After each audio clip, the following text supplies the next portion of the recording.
Inde, le confinement a privé des centaines de millions d'Indiens de travail, de salaire, alors que le confinement est en vigueur jusqu'au 3 mai. Le pays entame déjà une difficile reprise partielle de son activité. Depuis ce lundi, plusieurs secteurs peuvent redémarrer sous conditions et dans certaines régions. Direction de New Delhi où l'on retrouve Alban Alvarez. Bonjour Alban. Tout d'abord, pourquoi cet assouplissement en Inde ? Alors pourquoi? Eh bien tout simplement pour limiter déjà la casse économique, puisque ce confinement aura de lourdes conséquences sur la croissance du pays, qui était déjà au ralenti bien avant. Le gouvernement donc a autorisé une reprise partielle de certaines activités. C'est le cas notamment dans le secteur agricole, donc c'est-à-dire les fermes, les plantations, la pêche. Le but premier, bien entendu, c'est d'éviter la pénurie alimentaire, mais surtout en autorisant les récoltes, eh bien le gouvernement veut soulager la pression qui pèse sur des millions d'Indiens.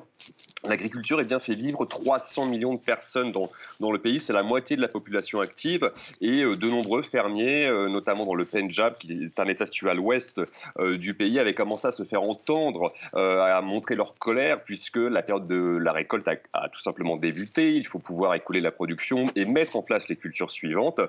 Et cette reprise également partielle de l'agriculture va pouvoir permettre à de nombreux travailleurs journaliers de retrouver un emploi. Ils ont été les premiers impactés par ce confinement qui a pris des formes de crise humanitaire dans le pays. Bref, le gouvernement veut éviter les tensions sociales, éviter des émeutes. La semaine dernière, par exemple, à Bombay, une manifestation violente avait éclaté après l'annonce du prolongement du confinement, où des centaines de travailleurs migrants estimaient que la faim allait les tuer avant le virus.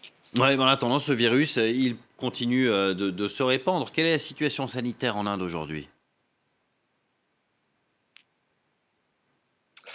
Alors, le confinement a permis de ralentir la progression du virus selon les autorités, mais les autorités elles-mêmes s'attendent à une seconde vague d'ici la fin du mois, et les épidémiologistes, eux, se montrent encore plus pessimistes. Le pic, selon eux, ne sera pas atteint avant le mois de juin. Il suffit juste de regarder les chiffres pour se faire une idée. Hier, plus de 1500 nouveaux cas ont été confirmés. C'est une hausse record du nombre de cas en 24 heures.